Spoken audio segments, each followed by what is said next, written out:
So that was Mrs. Lundegaard on the floor in there. And I guess that was your accomplice and the wood chipper. And those 3 people in Brainerd. And for what? For a little bit of money. There's more to life than a little money, you know. Don't you know that?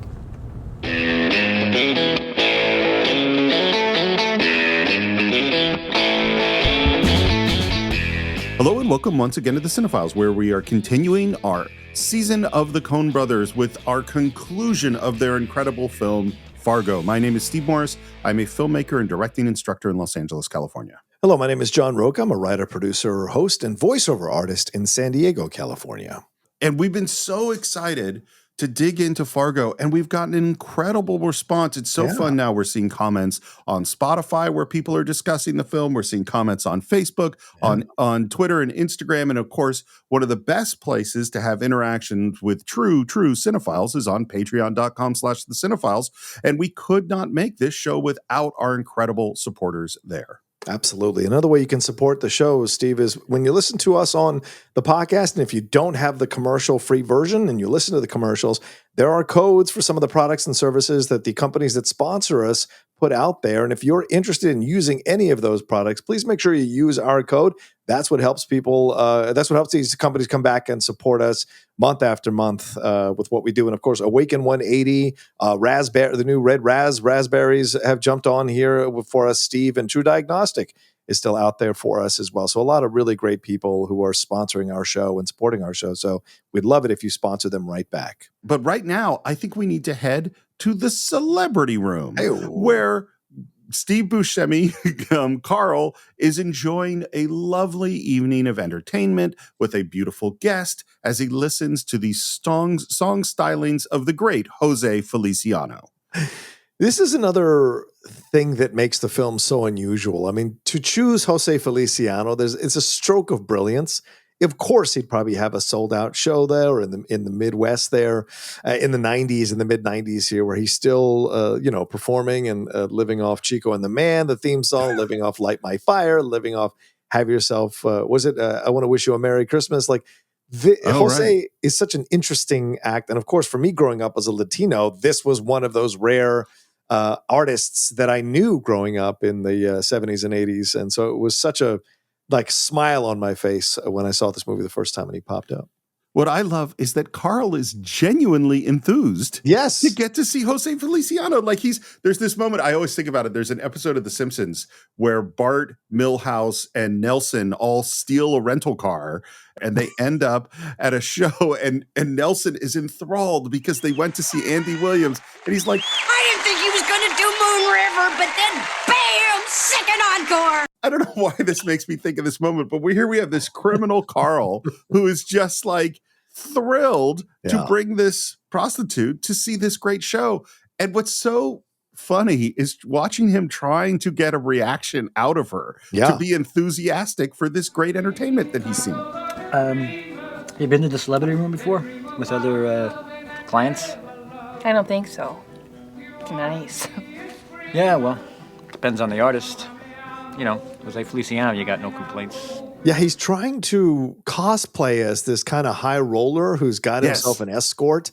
But they're not in Vegas. They're not rolling in the high room. He doesn't have a lot of money, but he's trying to impress her in that way. And she could care less. And by the way, this is Michelle Hutchinson who plays the escort in this. She's been on Lady Dynamite and a few other films like My Best Friend's Wedding and what have you. But she is there and she is just not giving him what he wants because she just wants to get to the sex and get it over with and get her money. It's hilarious.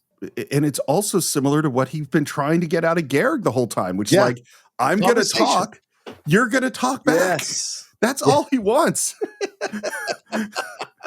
At the moment, I love, and I mean, we've all had awkward conversation moments, but this one is fantastic, which is that he's continuing to ask your questions and then trying to make conversation. He says, How long you work for the escort service? I don't know, a few months. Find that work interesting, do you? She says, what are you talking about?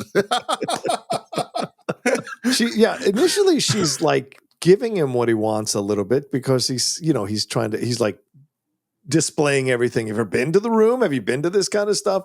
And I think there's two really interesting moments in this whole situation. Like he's trying to show off how big he is.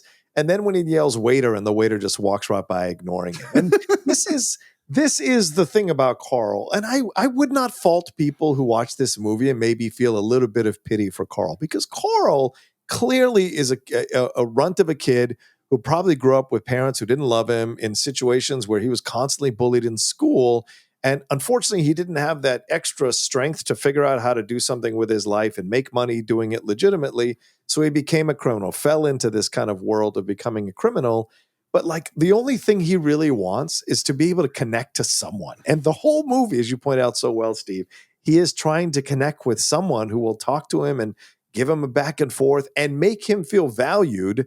And he doesn't have that. Even from an escort who he is paying to pay attention to him, he's not getting that attention. Or a waiter who's depending on tips from him is not paying attention to him when he wants his champagne glass filled again or whatever. So it is sad and hilarious at the same time. I think this is such a great point, because really Carl and Jerry are both terrible people. Yes. And yes, I feel bad for both of them multiple times in this movie. Right. That is a really interesting hat trick that it can pull off of, like, I'm going to show you just how awful these people are. Right. And yet you're still going to feel some sympathy and some humor with what they're going through. Yeah. That's really interesting. And of course, as you said, like, yes, she is trying to give him what she wants on a professional level. And we cut to a scene where she's trying to give him what he wants on a physical level because she's on top of him. They're having sex. And oh my God, the lines she has of like, I'm hearing bells. Come on. All right. Well, where are you? Huh? Hearing bells. I have never paid for an escort, never contemplated paying for an escort. I can only imagine why people do it. And I'm sure there are a variety of reasons why people do it. And so it is what it is. I have no judgment on it, but I love that she's just so whatever about the whole situation and getting it done. So this is someone who is kind of pathetic, paying for, and probably bought the least affordable, like the how can I say, the cheapest escort he could find, because he's probably a cheapskate as well. So this is the kind of interaction he's having, and she's just going through the motions so it can be over with, So it's hilarious. I'll tell you what I think, and you really made me think of this, is that I think what he's actually paying for, she thinks he's paying for sex. Mm-hmm. But what he's 100%. Actually paying for is he wants the conversation. Yes.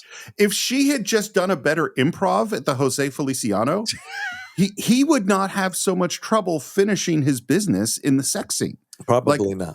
I think it's her professionalism that is, that's the issue that's going on here. But of course, we're still not going to get very far, because all of a sudden, in the midst of the sex, it is shocking what happens is that she gets dragged off of him screaming. Yeah. Shit, what the hell are you doing? I'm banging that girl. And then someone slaps his face and tosses him naked over this couch. Ooh, it is this whole scene is brutal because, Shep hasn't said much, but we've sensed that Shep is the quiet type who would just kind of at a moment's notice might unleash. And then we see this ferocity of anger, and we see how absolutely strong this man is, and how unsettling he is when he uses his strength. So you understand why he was a criminal. You understand why he was in jail and had problems with things, and how he made these connections. So, you don't always have to have a bunch of dialogue to give the background on a character. Just a scene like this, where the character has been slowly introduced scene by scene, and then seeing him explode in the way that he does, from tossing him around, beating up his neighbor, kicking the woman down the hall, and then pulling his belt off and whipping him like a child. It is brutal, Steve. Absolutely brutal. And scary. It's terrifying. I mean, Shep is absolutely terrifying, unstoppable. And like, there's even the moment where he's got the belt around him from behind and he's lifting him off the ground. He easily could have killed Carl in this moment. Right. And then it's just as you say, whipping him like a child. Yeah. And he's got the sex still on him. Like it is, I can't imagine what that whole situation was like. You know what I'm saying? And what is going on for Carl as he's experiencing this whole situation, because it comes out of left field. And this is probably Carl, like, I spent my money, I got an escort, I'm going to at least have some sex, like, fine, I get a little bit of peace for one night. But even this one night, he can't have any peace because Shep shows up and just kicks the shit out of him. And I don't know what the ramifications are for him with his neighbor, too, who knocked on the door. As loud as people are, I try to never knock on the door, especially if I'm in a seedy hotel or seedy apartment building. You just deal with it because you never know what's on the other side of the door when you knock on it, man. Yeah. And he is beating him, yelling at him, and there's this musical build, and then this hard cut to him on the payphone, and it is so clear that he is smarting from that beating. Oh, yeah. All right, Jerry, I'm through fucking around. You got the fucking money? Yeah, I got the money, but, Don't you fucking bug me, Jerry. I want you with this money in the Dayton-Radisson parking ramp, top level, 30 minutes, Jerry, we wrap this thing up. And Jerry's trying to talk to him. Right. okay, but, Hey, you're there in 30 minutes or I find you, Jerry, and I shoot you, and I shoot your fucking wife, and I shoot all your little fucking children, and I shoot them all in the back of their little fucking heads. You got it? So scary. And look, as we've said, Steve, in the previous installments of our breakdown of Fargo, Carl is a guy who has no power in his life. And we just, kind of talked about it for a few minutes here earlier. And so what does he do when he's had the woman ripped off of him, he's been whipped by his friend? He immediately turns on the person who he sees weaker than him, and that is Jerry, gets on the phone with him and threatens Jerry's wife, threatens Jerry's kids, wants to move along the situation so he can get his money so he can feel in power again, right? And so that's why he's jumping on the phone with Jerry at this time. He could have waited a day or two, could have, healed from the wounds, but no, it's immediately on a payphone yelling at Jerry to give him his money once and for all so he can feel powerful again. Now, and I don't actually think that Carl is a person who would go kill all these people, including killing a bunch of kids. I don't think that's likely behavior from Probably Carl. not. But I also think there's a distinction between Jerry and Carl. These are both ineffectual people. Yes. But Carl is capable of making this very scary speech and probably is far more capable of scary things than Jerry physically. You know what I mean? Like, the reason I bring it up is there's like a status difference or a power dynamic difference between the ineffectual Carl and the even more ineffectual Jerry. Because each of them use different tactics to achieve the ends. They use different means to achieve the ends, and that is Carl uses his threats of violence and his gun because that's what he knows. He's a criminal. Jerry uses his words to manipulate and play the sad sack so he can get what he wants. And so they use two different tactics, but I think both of them are nefarious in their intentions and in their desires to get what they want, And the moment of the, again, ineffectual Jerry saying, okay, now you stay away from Scotty now. Okay, let's talk about that moment, Steve, because for the first time ever, it occurred to me that Jerry is surrendering his son. Because he says, you stay, why does he give the son's name at all? And I think that's because he said children, plural, which means Carl doesn't even know how many children. Wait. You think that Jerry is actually willing to sell out his own child at this moment? 1,000,000%. 1,000,000%. You don't give a man who just threatened your family and has no idea how many children you have by using the plural children. You don't give him the name of your child. See, I think Jerry is angling for a complete break from this life. He's going to screw Wade over. He's not going to save his wife, and he's going to serve up his son to these people so he can have a full break. And guess what? He gets to be the white Mike Yanagita. He gets to now give the speeches to whatever unwitting woman and play the sad sack and try to get them into bed, try to get them to marry him. Like, he is a con artist in the making here. And I think it's unsettling if you really, as we're breaking it down, if you break down these little exchanges, why is he surrendering information to these people in the way that he is? And I think it's because he does low-key want them out of his life. I think this brings up a really interesting point because what it makes you realize, and my gut is not what you just said, although I have no evidence against what you just said, is that, and that's what's so interesting to me is like, I really don't know what the fuck Jerry's thinking. Yeah. I really don't. Like, it is so, because my response to the Scotty thing is just, because everything you say is correct. You should not say the name of your child. No. But to me, it's always been, well, there's Jerry doing another fucking stupid thing because he's a moron.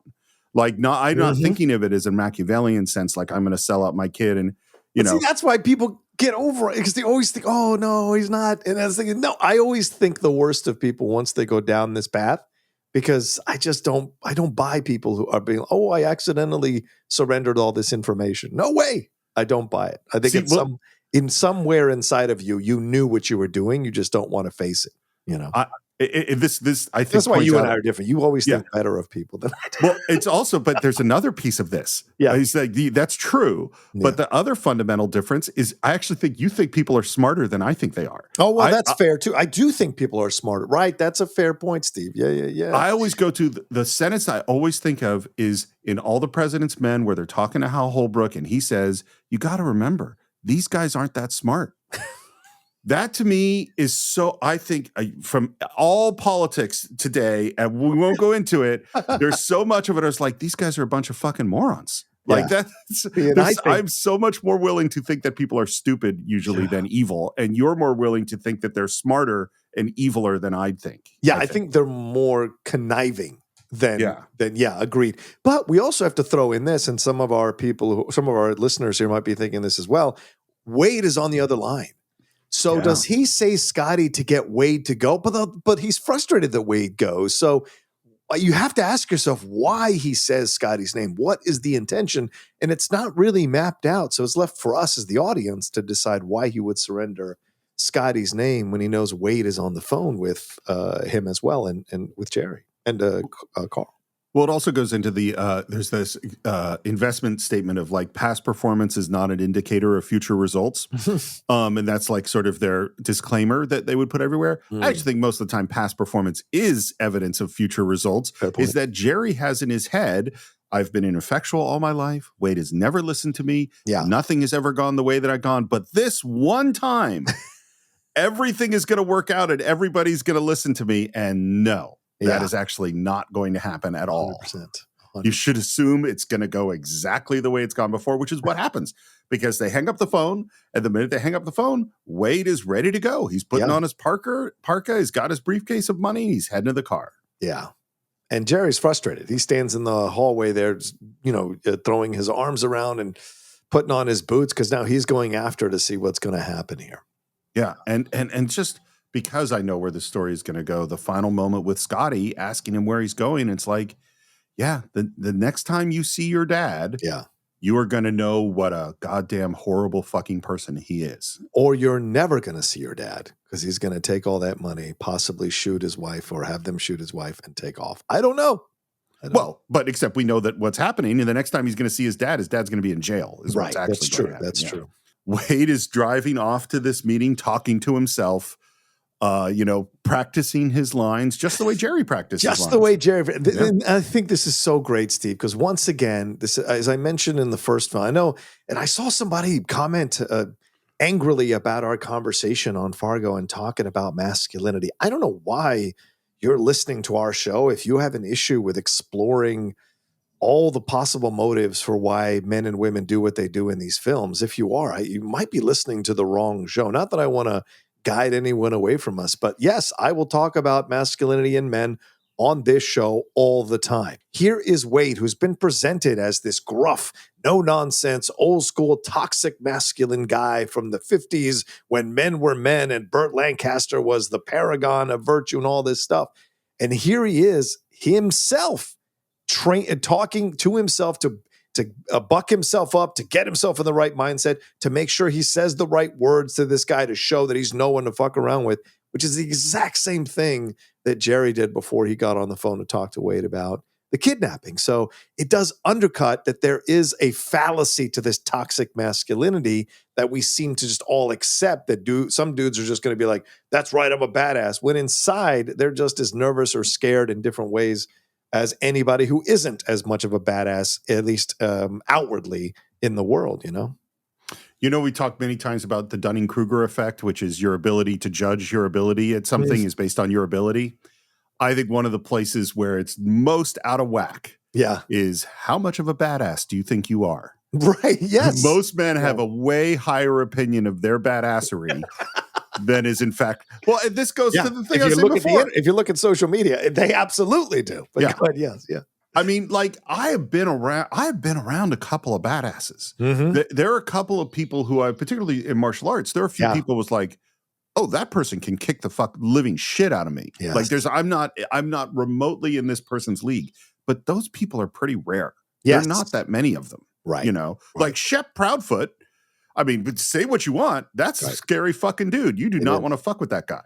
Yeah. You But know? she wasn't intimidated by him in that room. Right. You know what I'm saying? So there are some people who can see through those acts, because I bet Shep has like trained himself to be this way in order to survive in this world. I mean, this is the Midwest as a Native American. And he's a criminal. So I imagine he has to radiate a certain veneer of badassery in order to survive. You know?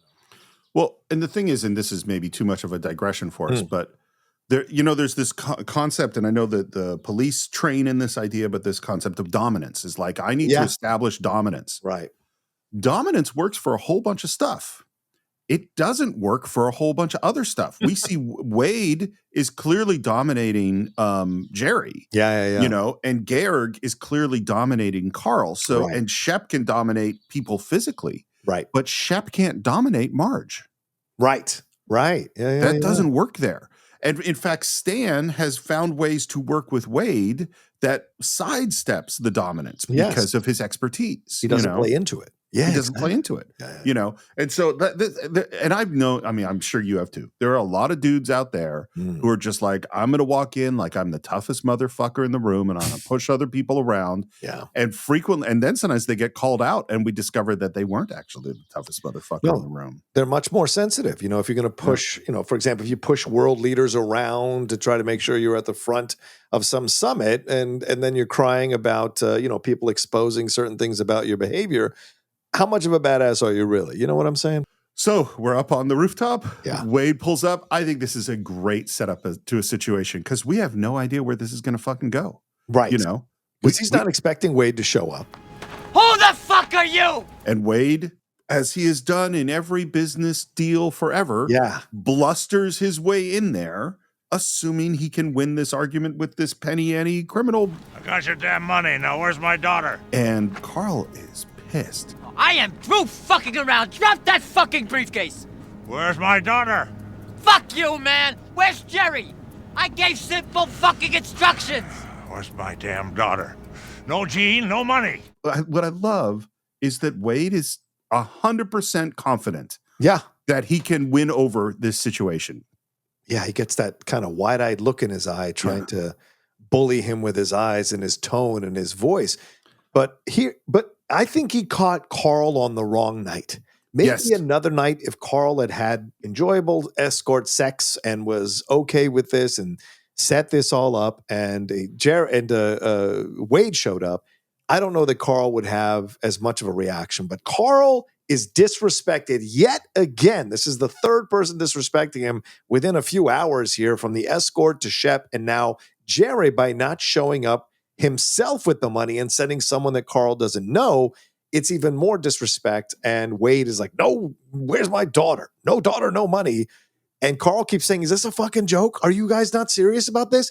And then without a moment's hesitation, he pulls out that pistol and shoots him straight up. Is this a fucking joke here? Wade doesn't try to move. Wade doesn't try to block it. Wade just takes it. And it's such a weird reaction, Steve. What are your thoughts on this? Because when Wade gets shot, a smile comes across his lips for just a second. And then he starts to descend onto the ground after having been shot. So it's such an interesting interaction between these two guys. What you point out that's so important, he doesn't pull out a gun to threaten him. No. He doesn't pull out a gun to say, hey, you should shut up. You could get hurt. I could kill you. I might shoot you. He doesn't do any of that. He fucking shoots him.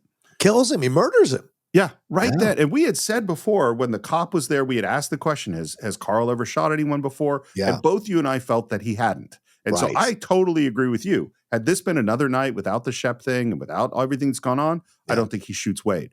But man, it is so fast and so callous. And I think the actor playing Wade, his reaction is fantastic. Yes. Just this moment of sort of, to me, I see it as like total disconnected denial of the reality of what has just happened. It's like, I was shot? Like, am I shot? Really? And then the realization, you know what I mean? Like, oh my God, I think he just killed me. you know? Yeah, it's a weird thing. And I'll say this because, I mean, the thing that he's, representative of the toxic masculinity, when he shoots him, I think he's surprised that he would actually shoot him. And by the way, he shoots him point blank. He's like, there's literally like 6 inches between the gun and Wade's jacket. And Wade, as I said, it registered him, and there's a smile. I think there's a smile because I bet Wade was a guy who watched a lot of Westerns and watched a lot of manhood movies, but was probably never in a situation where he actually had to fight his way out of something, right? So, but he always fancied himself as a tough guy because of business, as you mentioned, Steve. So the smile is almost in a way like, oh, this happened. Like, this is what it feels like. And then the realization, oh shit, I've been shot. And that's where the face comes as he hits the ground. Like, this is what it feels like, but this is the reality now. And that's, eventually motivates him to pull out his gun and shoot Carl in the face. And he wings him in the face. He's right there in front of Carl and he misses him, which tells me that Wade, wasn't a strong enough man or didn't have his wits about him to handle the situation, as you said, because he has a higher opinion of his manhood than he actually has, and so he shoots him. He almost completely misses Carl, and it's a terrible shot, but it's a painful one. It's brutal. I mean, it's a very brutal and real. It feels very like it isn't gunslingers shooting each other with pinpoint accuracy.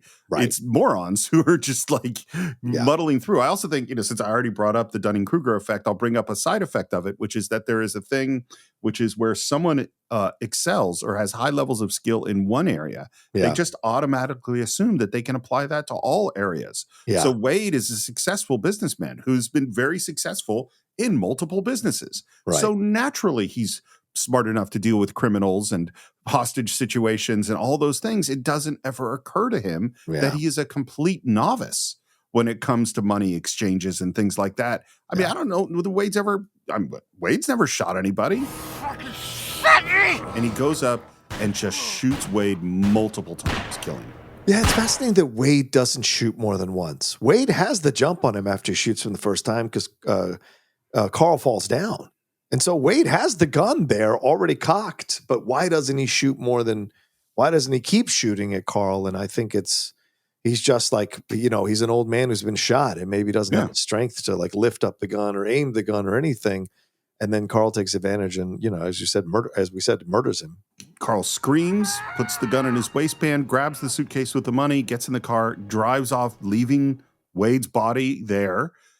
Carl pulls up to the ticket booth and once again have what I will call another moment of Minnesota nice, which is we've had all this violence and then this nice, cashier says, "May I have your ticket, please?" Open the fucking gate!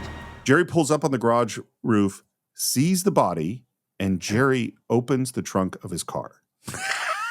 So did he just pick up Wade and put him in the trunk? 100%. And I love that they waited before. And this is a great shot. And this is what marks great directors. These little shots are what mark great directors. The fact that he pulls up so that his car is in the background, Wade's body's in the foreground.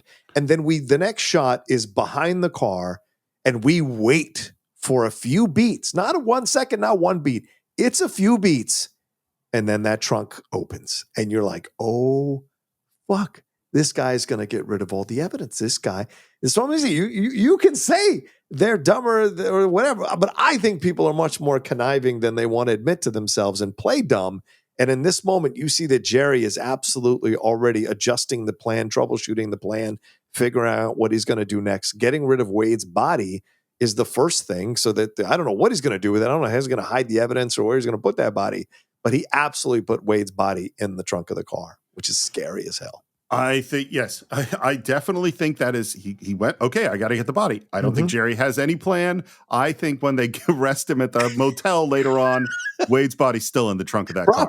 You're probably right. And then I love him driving down and we see the broken gate of the ticket area and the slow POV shot of him driving by that ticket booth and seeing the bloody cashier is just great. Jeez. It's so crazy that he says, oh, geez. Like, what what do you think's going on here, Jerry? Like, it's just amazing to be real clear, how he still has this kind of like, oh, what's all this happening? This is so weird. We are now up to 3 people that were killed that night. Yes. His wife, that's 4 people are dead. Right. Wade is dead. That's 5. And this guy who works at the parking garage is now, I think we're up to 6 dead people, right? Now, do you think this is Carl's carryover from when the other parking station guy made him pay $4? Do you think this kid was like, oh, I can't open the gate unless you pay, sir, and then Carl just shot him? No, because Carl is bleeding from his face. So he has other reasons to shoot this guy. It's not okay. Because the guy's like, oh my God, he's going to call the police. Oh, good point. So you got to kill that guy. Why does he even tell to open the fucking gate? That's so weird. But yeah, that's true. Jerry pulls up to his house, goes inside, just plops down on the stairs. We hear Scotty go, Dad? Yeah? Stan Grossman called. Yeah, okay. Twice. Okay. Are you calling Stan? and I love this because he just doesn't respond to that and says, I'm going to bed now. Yeah. And I think he goes to bed. And I think Wade's body is in the fucking trunk of his car right now. 100%. I think he's completely paralyzed. He has no idea what the fuck to do. Right. He's got to think about it. He's got to figure out what he's going to do next. The framing of this is great too. Him sitting alone in the hallway, right? He goes sit on the couch. He goes sit on. No, he's sitting on the bench in the hallway. He can't even get into the house proper before he has to sit down and think about what he's going to do next. It's amazing. We cut to a scene with characters who we don't know having a conversation. It's all in one shot. It is this cop who's talking to this witness. Initially, when they went to shoot this scene, their idea was that both of them would have their heads totally covered so that they have the hood up and you can't see their faces and you have two faceless people talking to each other.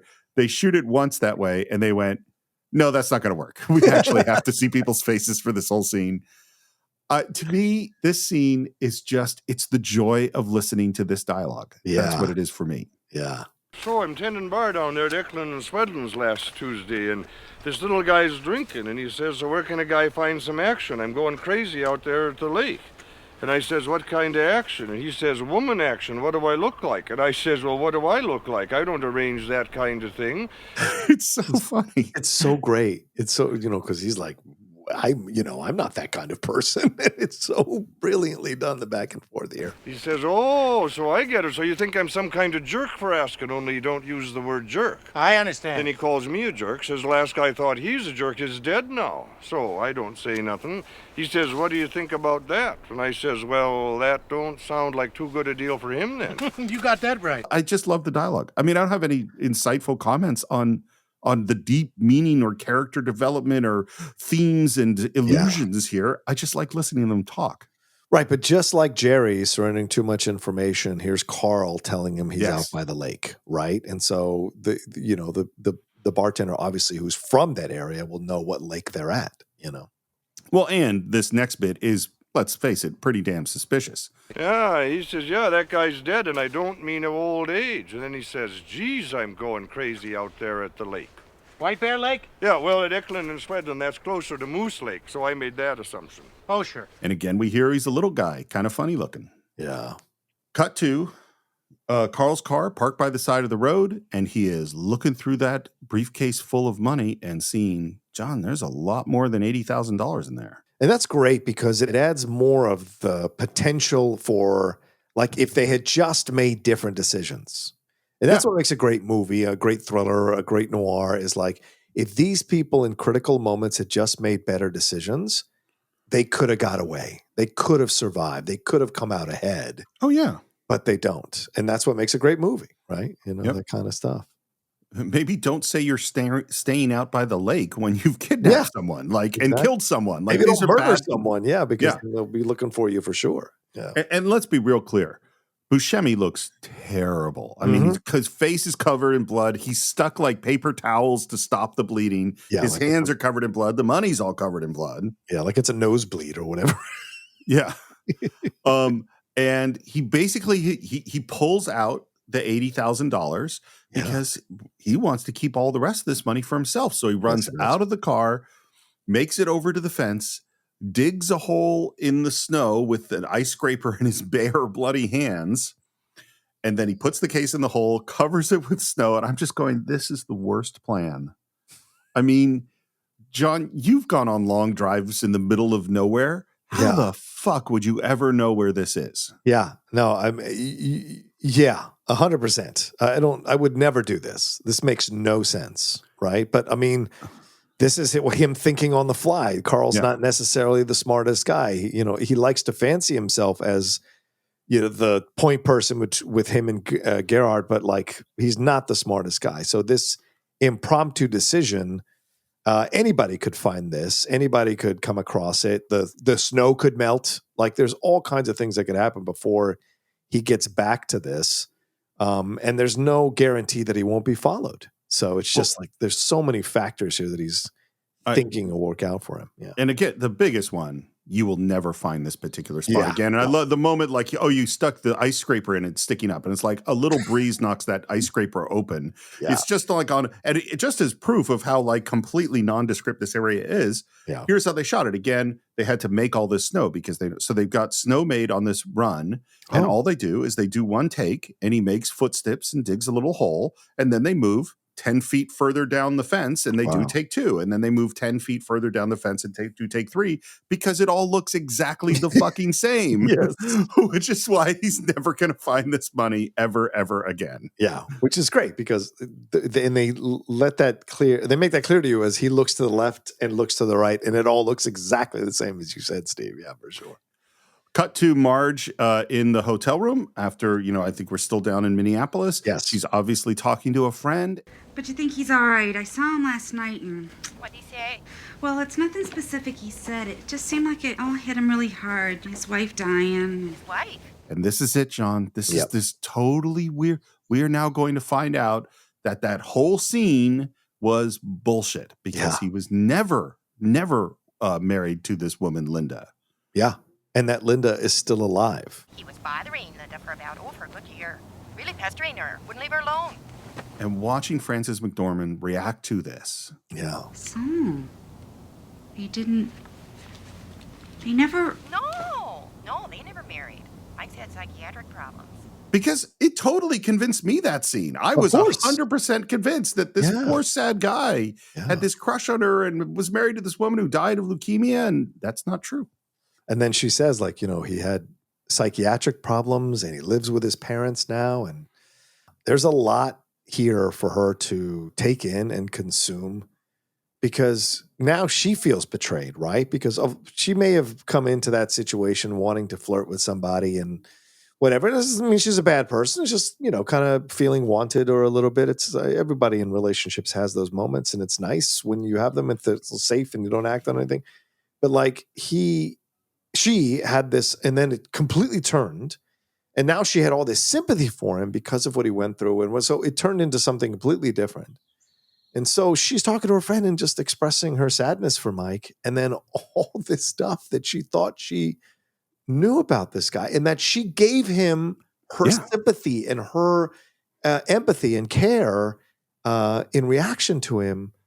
He took advantage of her in a way. And I imagine with Linda, he tried this act with Linda a year ago and Linda gave into it, maybe even kissed him or gave him a pity lay, for lack of a better term, and then regretted it almost instantly because it made him even more addicted to her and he was pestering her for a year probably to start the relationship, get going with the relationship, all of those kinds of things. And that's the thing when you grow up at certain times now or back then you were told like you've got to, win her over. You don't give up. You got to try over and over again. And the thing you realize, as I've said before, I think on the show is that, some women don't like that. A lot of women don't like it. When they say no, they mean no. And if they're not interested in you, you got to accept it. You're not going to convince them. I mean, it happens sometimes. Sure. It's a interesting world. But like most of the time when they tell you no, it's because they don't have an interest and you pestering them, you'll break them down maybe to get a drink with you, but it's just so that you'll stop, And so I think that's what you see with Mike. He is so far down that pathetic path. He has to find his way back, the phrase that was going through my head as you were speaking is the banality of evil is that, which I think comes from an article written about like the Adolf Eichmann trials or something like that. Yeah. But because the thing about it is, I think because movies are almost always inherently sexy on some level. Right. 9 times out of 10, we cast actors that are well beyond the average level of attractionness. They are smart. Camera moves are exciting. And this goes even to the idea of Roger Deakins talking about that they wanted to make this movie look really ordinary. Yeah. This movie is not sexy. Like the characters. And so what I think is so interesting about guys, particularly like Jerry, Carl, and Mike Yamagichi, is that this is the banality of evil. These are ordinary people that there's almost this weird way that I feel like cinema has misled us to believe certain things look a certain way. And so that evil is exciting or thrilling or sexy or all these things or brilliant, you know, and instead it's these schlubs that literally cause all these deaths. And even though Mike is not a murderer, obviously, as far as we know, but still, like would he have slept with pregnant Marge that night? 100%. Yes, he would have under all these false circumstances, you know? Right. And so, and again, it's Frances McDormand taking all of that in at this scene that is what makes it so powerful, I think. She's driving. We're hearing that great Carter Burwell score, which, by the way, I should say is based on a Norwegian folk song, this particular piece of music. Nice. She stops at Hardee's, as you do. Oh, man. She's eating in the car, and then you can literally see her have a thought, you know? I miss Hardee's. Hardee's is amazing. Is Hardee's Cardles Jr.? Are they the same? On the East Coast or in the Midwest as well, I suppose. Yeah. And there used to be a Roy Rogers. Did they have a Roy Rogers on the West Coast? Probably. No, it's the East Coast. We cut to Jerry. So this is completing her thought. She hears the thing that this sad sack of a guy was lying to her, and she has this thought, and we go, what is the thought that she just had? Right. Well, somehow she connected him to Mike Yamagichi and wanted to go talk to him again. Yeah. And he is as nervous as he was the last time we saw him. He is at a whole other level now. Yeah, because we see him purposely shaving down the lead on the pencil on a pad so that when he writes the numbers down, they're slightly illegible. So again, this is a crafty SOB, a conniving SOB. He knows he's sending a form here that's an utter lie to the GMAC people to try to please them and give him more time, delay the time so he can get away with the whole situation and get out of there before they catch him. So you see, he's in the middle of committing a crime here as she walks in, you know. Well, and I think Wade's body is still sitting in the trunk of his Great car. points, probably, yeah. I like that she starts with the same line about, Do you mind if I sit down? Carrying a bit of a load here. and he is instantly very defensive. Like I told you, we haven't had any vehicles go missing. Okay. Are you sure? Because, I mean, how do you know? Because the crime I'm investigating, the perpetrators were driving a car with dealer plates, and they called someone who works here, so it'd be quite a coincidence if they weren't, connected. I love Frances McDormand and everything she does. The car's not from our lot, ma'am. But how do you know that for sure without doing a... Well, I would know. I'm the executive sales manager. And she keeps pushing him, and the more she pushes him, the more defensive he becomes. Yeah. You could see the wheels turning of like, I need to be really strong with her. Yes. To get her to stop asking me questions. So he goes, Ma'am, I answered your question. I'm sorry, sir?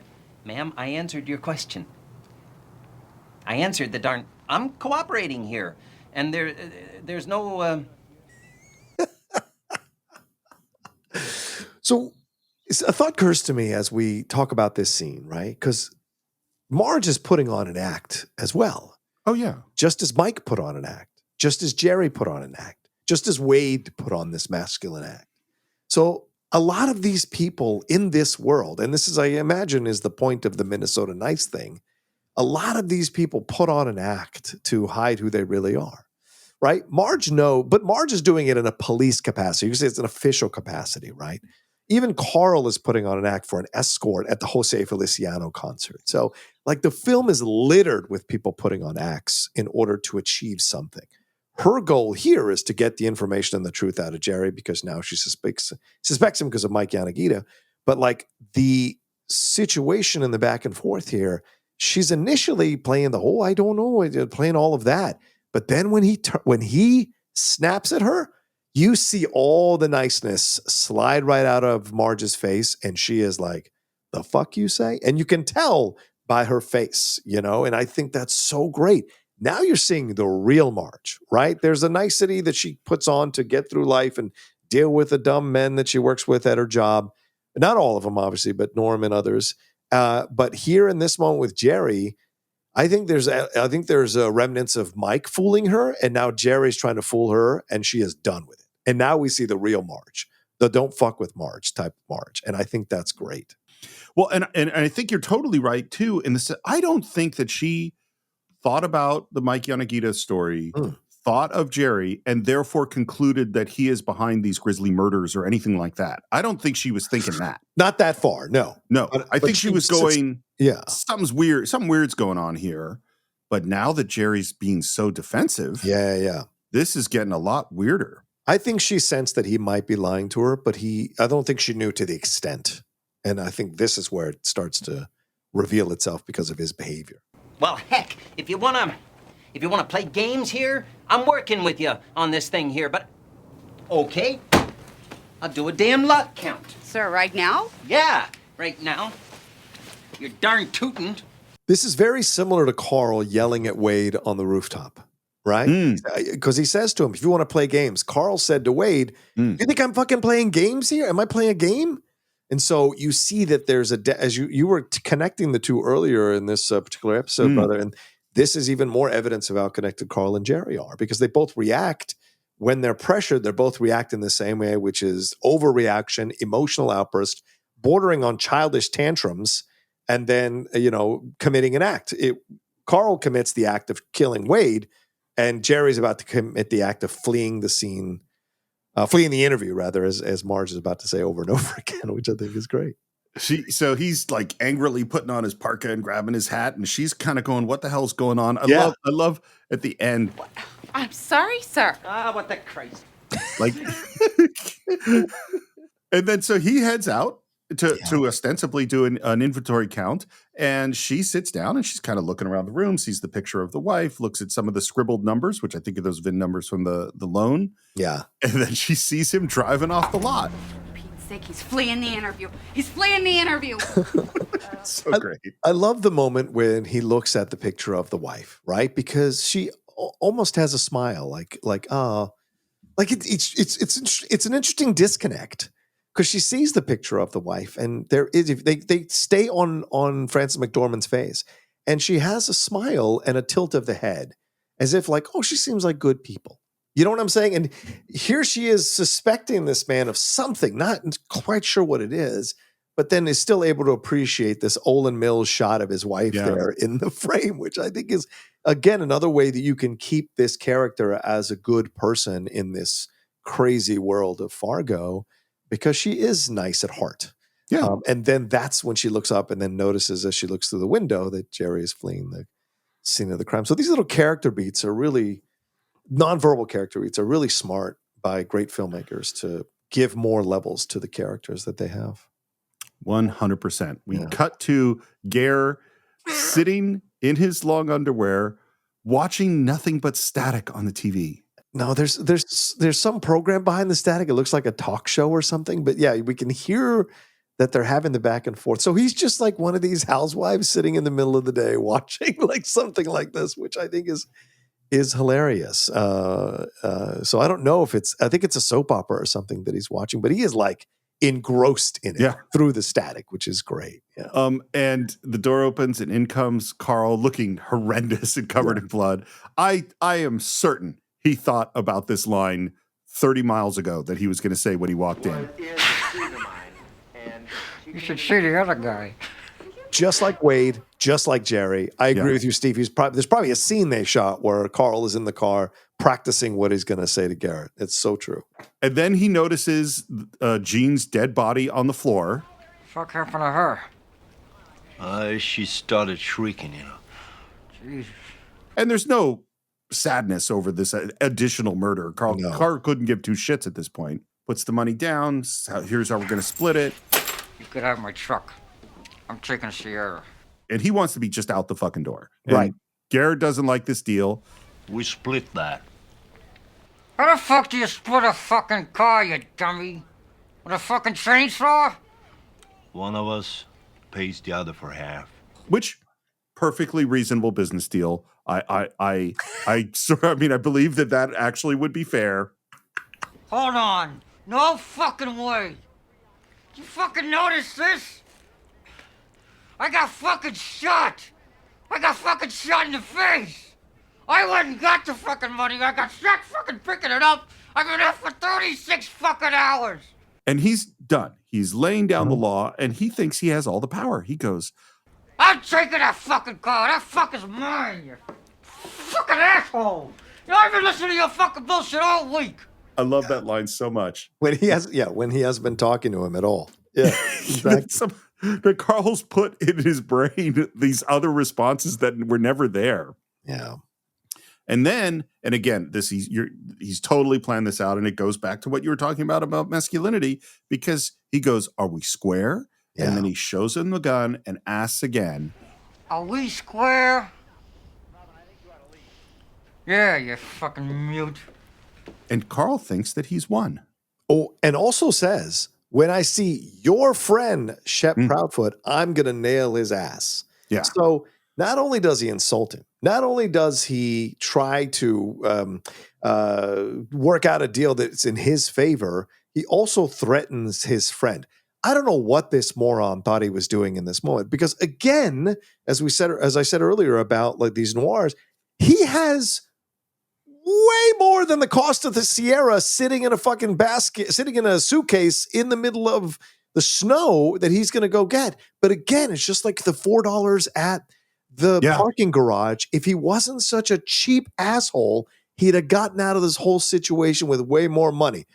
Do I think he would have been stupid and spending it on a lot of things and Gaear would have figured out what happened and chased him down and killed him? 100%. But still, in this moment, he could have at least gotten away for a few more days or a few more weeks if he hadn't been so angry about Gaear not talking to him and tried to nickel and dime Gaear over the Cutlass Sierra. It's such a dumb move. Yep. And we see what happens next. What he should have done was say, I guess you're right. And argue a little bit about the cost of the Sierra, give in eventually, hand him an extra $8,000 100%. for half of the Sierra. Yep. And then you're maybe good. Don't say anything about Shep Proudfoot and get the fuck out. Yeah. And get the fuck out. Yeah. This next shot is astounding. Yeah. And it's one of those like, is it fancy, beautiful? No, it's just, he said goodbye. He's heads out the door. Right. He's outside walking away from the house. Yeah. And behind him, over his shoulder, even partially obscured, you see the door open and Gaear comes out. In a split second, you realize that he has an axe. Carl turns, and in that another split second, he sees the axe, but there is absolutely no time for him to do anything other than start to scream as he gets hit, and then we immediately go to black. Here's what's great about the whole situation here when he walks out. He still took a moment to put on his hat because his ears might get cold. I think it's just like, why would you care about that? It's really cold out, John. But it's cold out, exactly. I love that he puts the hat on and then walks out there with the axe. And the thing is, he's just killed Gene. Why? Another reason, why are you trying to agitate this man? But no, it's because it's like a little dog barking at the big dog. That's exactly what you're seeing here, which I always like go crazy at when I see little dogs barking at big dogs. Because what happens to a little dog's mind that they think they can go toe to toe with a large dog? I've seen so many little dogs get attacked by large dogs when they try that bullshit at dog parks and other places, and I never understand it. And here it is yet again in human form, because Buscemi is not a big dog at all. He's a small dog chirping at the big dog who isn't going to move until the dog is ready to move. And when it does, its full rage and ferocity just takes him out with an axe. It's amazing, and it's such a brutal, scary scene. And that's what makes this film so great, Steve. The mixture of the comedy with the really dark, unsettling, scary moments, It just occurred to me. This is very much what happened to Wade, which is Wade went into a situation he didn't understand, felt that he could intimidate the other side, felt that he could impose his will on someone, and then instantly and shockingly, he got killed. Yep. And that's exactly what's just happened to Carl. Yeah. And again, this just goes to the genius of the Coen brothers. They understood what they needed from that shot. Yep. And it's very fast. Yeah. And it's very shocking. And then they go to black.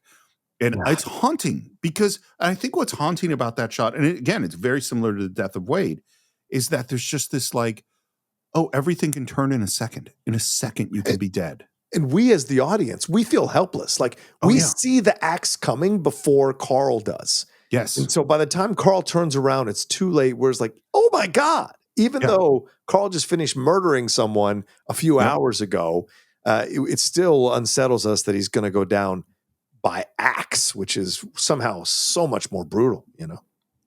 And then we hear in the black, his wife, this guy says she was kidnapped last Wednesday. The day of our homicides. Yeah. And this guy was who? Lundegaard's father-in-law's accountant. which means Stan Grossman saves that. I'm assuming what happened is that when Wade didn't check in after the exchange, and Stan called Jerry's house and talked to Scotty twice, we know, and Jerry never called him back, that eventually, 6 hours later, Stan called the police. Stan put 2 and 2 together, I think. Yep, 100%. Where are you, Margie? Oh, I'm almost back. I'm taking a drive around Moose Lake. Oh, Gary's loudmouth. Yeah, the loudmouth. Frances McDormand is so cute. When she sees the car. There's the car. There's the car. Whose car? My car. My car. Tan Sierra. Tan Sierra.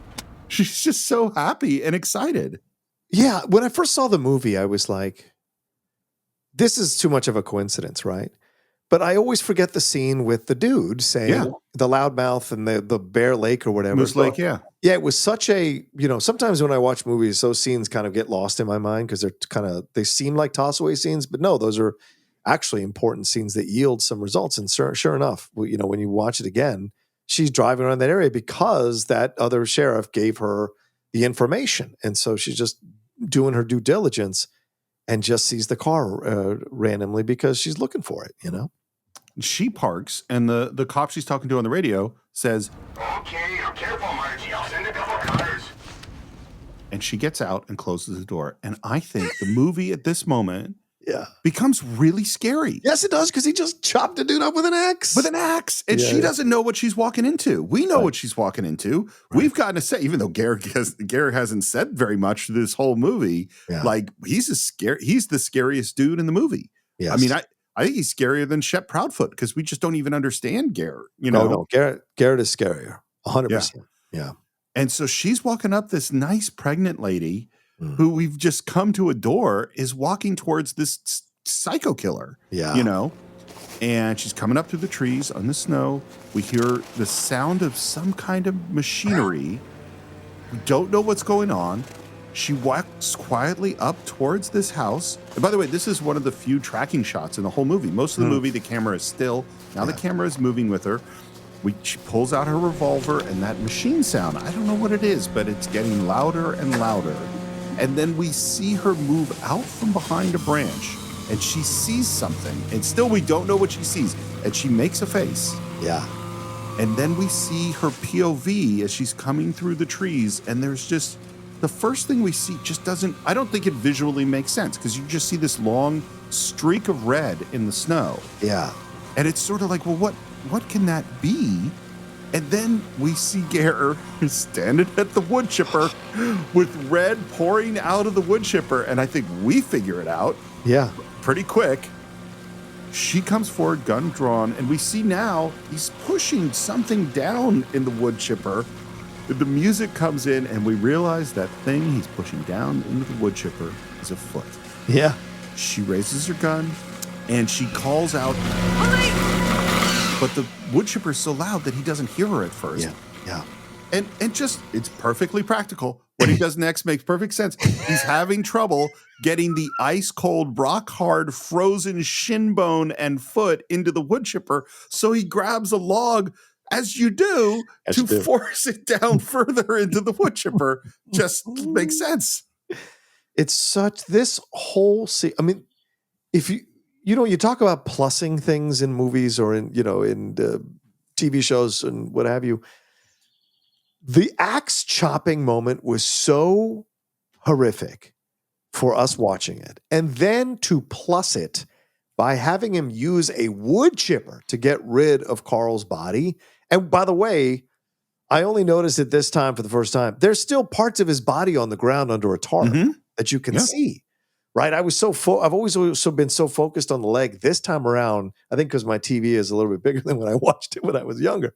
You see the other parts on the ground. You're like, oh my God, this is like a whole operation. And so I wondered this time around, like, when did he decide he was going to chop him up and put him in the wood chipper? Had he always been planning this in order to get his money? Was the ruse of the Cutlass Sierra just to kind of mess with him a little bit? Or did he think once Carl yelled at him the way he did he go, you know what, I'm going to cut him up and shove him into the wood chipper? And he just knew he was going to do that. And so it's just the whole planning out of this in a split second, in a split moment, speaks to the kind of psychopath this fucker is. And he is the really truly evil person in the whole movie. Like, Jerry and Carl are just sad sacks, right? And of course they're evil in doing the things that they do. But Gaear is a person with literally no fucking care for human life. And it's so unsettling to see a body being taken care of in this way, I think there is a cognitive dissonance with Jerry that is not there with Gaear, which is that Jerry, he just needs the money.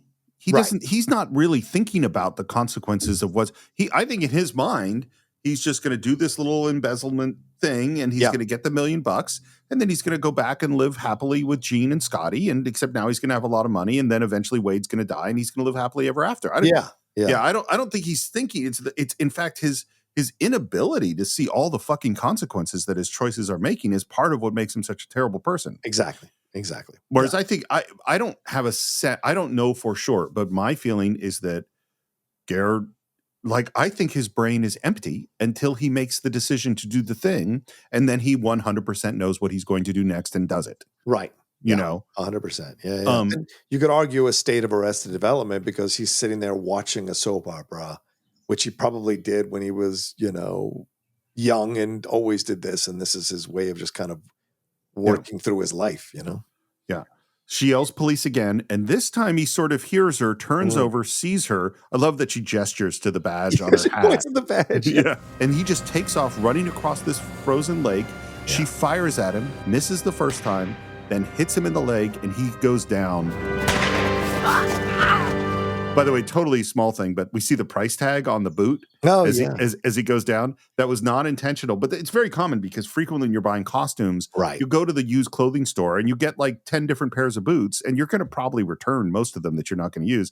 Yeah. But they had the price tag got left on by accident, and they actually really liked it. So they're like, no, this is good. Let's see that price tag. Yeah. It happens very quickly. And I actually, in my head canon, Marge is an excellent shot. Yes, clearly. She shot to stop him. Yep. From running, but when he didn't stop running, she shot him in the leg. She isn't an irresponsible user of her weapon. Like, she's just not going to shoot, as we see, sadly, unfortunately, some people in the force do, pump out the entire clip into one person who is posing no threat or just sitting there. And seeing her do that, I think is brilliant. What's shocking to me is that, and this speaks volumes to Gaear, is that like, well, they're police. I can't attack police. Like, why? He could have absolutely killed her and put her in the wood chipper next after. But then, except he doesn't have I don't think he has a gun on him. Right. He doesn't have, right. She's got a gun. He doesn't. Right. Yeah. Exactly. So when he throws the 2x4 to distract her, it's not enough. And then she does shoot. But she does cuff him and bring him into the car. So like, that's a Herculean task that she does and pulls off and speaks volume for this nice pregnant lady. Yes, exactly. Yeah. So we're driving in the car. So that was Mrs. Lundegaard on the floor in there.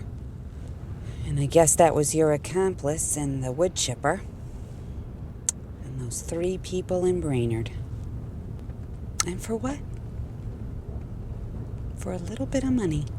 And she's just, I think, really deeply moved by the stupidity and the waste of all this, Yeah, I agree that I don't know how much of this she's had experience with in Brainerd, and seeing it this way and seeing the uselessness of it all and the waste of it all, the waste of human life of it all. It really kind of puts her in this place. Like I think she's changed from this whole case and sequence of events. Yeah. There's more to life than a little money, you know. Don't you know that? I like that line a lot. Don't you know that? Because I think it's an obvious thing to her. Of course there's more to life than money. But I think it's just what you're saying. I think this realization that he actually doesn't know that there's more to life than money is important. Yeah. And here you are. And it's a beautiful day. I've seen some people speculate that this back and forth with him is a little bit about her as well. Like her realizing and reappreciating what she has with her husband, what she has with her life, because maybe we don't know this, but maybe we've caught her at a moment of, where she's wondering if she's doing the right thing with her life, if she's happy with her life. And the back and forth with him almost reiterates it, and her saying after that, like, I just don't understand it, and because for her, it's so out of the realm of something that she would ever conceive of doing with her life, Well, I think part of it, now that she kind of can see what the whole story was, is that this is all so stupid. Yes. It all starts with Jerry's stupid fucking plan that makes no sense. And then it's further complicated by every single stupid decision that was made along the way. And that resulted in all of these deaths and all this violence for no reason. Nothing was accomplished, Most crime is utterly stupid because most crime could be solved by just like speaking speaking your truth about what's happening and speaking your needs out. And unfortunately, that's not what happens a majority of the time. People think they can cheat, scheme, lie, steal, finagle, manipulate, whatever, or kill. And it always leads to, bad stuff. And we have this heavy, somber music again, and we see those cars coming up in slow motion. I just don't understand it. And this was shot on the same day as the opening of the movie, which is that one day that they had snow. That's when they shot all this. It looks and just like the opening of the movie, the cars, nothing exactly matches, but it doesn't matter. It all totally works. We have this high angle of this motel in the middle of nowhere. We're off in Bismarck, North Dakota. We see cop cars. We see officers walking up to this door. They knock. Mr. Anderson? Who? Mr. Anderson. I love the Mr. Anderson who, because he checked into the motel on a false name, but then forgot the name that he had checked in under. Could you open the door, please? Yeah, just a sec. They have the manager open the doors. They have their guns drawn, and they charge in and grab him just as he's trying to head out the bathroom window in his underwear. And he just screams and fights trying to get away, and they put him on the bed and handcuff him as he just pitifully screams. I have to say, this scene is just as harrowing for me as the axe scene with Carl. In a different way, right? Carl gets the axe, literally. But with Jerry, this is just as bad as being killed and cut up and put in a wood chipper, because he's going to have to be made to face the consequences of what he did. Yep. And everyone in the town is going to know who he was. Everyone's going to know that what he did, and his son's going to know what he did. Stan's going to know what he did. His wife's family is going to know what he did. His own family is going to know what he did. And so everyone will know. And you could argue that Brainerd's a bit of a kind of a small town, not really a big metropolis. So a bit of a small town. Yeah. Everyone's going to know it. And so the screaming is because it sounds almost teenager or childlike, the screaming of like, no, all of it is so unsettling. William H. Macy goes to a register that is of a pathetic, like almost like you hear when you watch a nature documentary and a lion kills a jackal or kills whatever it kills, or a leopard or a cheetah kills what it kills. You can hear the smaller prey going, wah, as it's biting its neck. That's exactly what you're seeing, is that squeal of pain, knowing that death or some form of death is around the corner. And for him, losing his name, reputation, and status, and being found out for the criminal he is a form of death, It goes with sort of what we've been saying this whole time, is like, I think Carl and Jerry are terrible people. And yet the moment that the axe comes out, I feel bad. It's very upsetting. And this moment is very upsetting. Agreed. Because it's totally real, and your description is perfect. Like, it's just the the ineffectualness. And it's like you can see, and this is this magical thing that movies can do, is in some weird way you can see Jerry's whole future, the horribleness of his whole future in this moment. Yeah, 100%, right? And then we cut to the most horrible sequence on a bed to another bed where it's Norm just sitting very peacefully, as opposite of Jerry as anyone can be. And Marge comes in and he says, They announced it. They announced it. Yeah. So? 3-cent stamp. You're Mallard? Yeah. So he has not won the contest, but he has gotten the lesser prize, which is the 3-cent stamp. And he is not happy about it. It's just a 3-cent. It's terrific. Hoffman's Blue Wing Teal got the 29-cent. People don't much use the 3-cent. And so Norm is down on himself because he didn't win the contest like he wanted to. And now Marge is going to bring up his confidence. That's going to be our final scene of the movie. It's beautiful, you know, because it's beautiful. We haven't had much time with them. And when we have had time with them, there are genuine moments of affection between them, you know, whether they're eating together at the buffet, whether he's bringing her lunch, making her eggs. And in this moment, she's giving back to him like all these, a different way to look at it. And let me tell you, that's a partner that is so helpful in life and so necessary in life when you're doing the things you're doing. And look, in a way, you could argue that Norm's an artist because he is a painter. He is an artist. You know? And so, so her supporting him when he's got any measure of success, I think is so essential for any artist to hear. And so I think she appreciates him even more after all of this, right? And I think this exchange is kind of hammering that point home. Well, what was the previous scene with her and Gaear about? She says there's more to life than a little money, you know? Yeah. This is what life's about. This moment with her, with Norm. And she does exactly what you need to do, which is he's down on himself because people don't use the 3-cent stamp. Oh, for peace, of course they do. Whenever they raise the postage, people need the little stamps. Yeah? When they're stuck with a bunch of the old ones. I just think, and it's such, this is so what happens in relationships. It's like, is that a little bit lame? Yeah, it's a little bit lame, but this is what you give to your spouse. Yeah, of course. When they're down in this moment. Yes. Because you don't want them moping, you know, and you want to validate them and what they did. And sometimes, you know, when you're shooting for something higher and you get a little bit less, you can really get down on yourself without having the perspective of you still got something, which is really important, you know, because a lot of people don't, you know. And you know what I was saying before about the sexiness of most movies and that's not really here. That's what makes this scene so moving to me. And I really do tear up every time in the scene. It's terrific. I'm so proud of you, Norm. Heck, Norm, you know, we're doing pretty good. And he leans his head on hers and says, I love you, Margie. I love you, Norm. 2 more months. 2 more months. It really gets me. Yeah. It's a beautiful way to end a film that showcases the horrible side of humanity by showing the beautiful side of humanity with these two and their relationship. And that she doesn't bring her work home with her, right? Which I think is another element of this that's really important and interesting. I think it's such a movie about the simple things because it's like you have Jerry and Gaear and Carl and all these people scrambling, desperate to get money to make them happy. And it's like, no, you could just compliment your spouse on their 3-cent stamp, you know, duck painting and cuddle in bed as you wait for the baby to show up and make each other eggs and bring each other night crawlers and bring each other Arby's or Hardee's or whatever we're eating. You know, like that's actually what the good stuff is.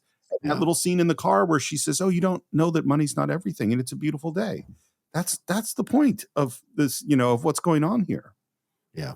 So we have reached the end of Fargo. It was nominated for the Palme d'Or at Cannes. It won for Joel Coen for Best Director. It grossed $60 million at the box office on a $7 million budget.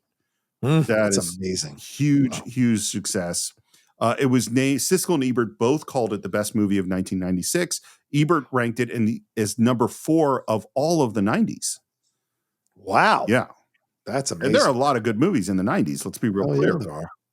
It was nominated for Best Picture, Best Director, Actress, Supporting Actor for William H. Macy, and Screenplay, Cinematography, and Editing. Frances McDormand won for Actress, deservedly so. It won for Screenplay. This is Cuba Gooding Jr.'s year for Jerry Maguire, and he beat William H. Macy for this. There's no comparison in my mind whatsoever. Yeah, I have to agree with that. That's such an unusual, but the supporting actors and actresses is always a toss. It's always weird, yeah. It's always a weird category to predict. But yeah, William H. Macy now, clearly his performance has aged much better than Cuba Gooding's. Yeah, Jerry Maguire is one of those movies where I totally liked it. I've never seen what everyone loves about that movie. Like, I like it. It's fun, but I don't love it, you know? I don't disagree with you. I love Tom Cruise. I like that movie. But there's something missing from that movie and the chemistry between him and Renee Zellweger that I don't 100% buy. Yeah, I agree with you. This, by the way, is the year of a movie that I know that you love, this is the year of The English Patient. So it wins for Best Picture, Cinematography, Directing, and Editing. And I don't care what you all say, rightfully so. I know some of you hate English Patient. I know you. I've seen you talk about it on your message boards. But I love The English Patient. And this is also the year of another beautiful movie that I hope we tackle one day, Steve, and that is Shine. I love Shine. Totally. Yeah. I think that's a film that you and I would really do justice to for a number of reasons. The father-son stuff, the artistic stuff, and then, you know, what happens to him throughout the movie and the Rachmaninoff, which I've never forgotten. So it's like it's one of those films that I would love to explore sometime on the Cine-Files for sure. But yes, I defend English Patient with my dying breath. I watched it multiple times because I worked on the DVD. I have not watched it since. Which one? English Patient? English Patient. Oh, wow. It'd be interesting to watch that one. It's been a long time. So when it finally came out that this was not based on a true story, the Coen Brothers released a statement. And their statement was, "We are doing an internal investigation to find out how something like this happened.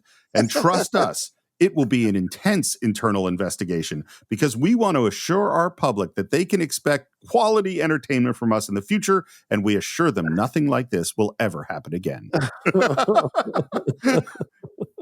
Amazing.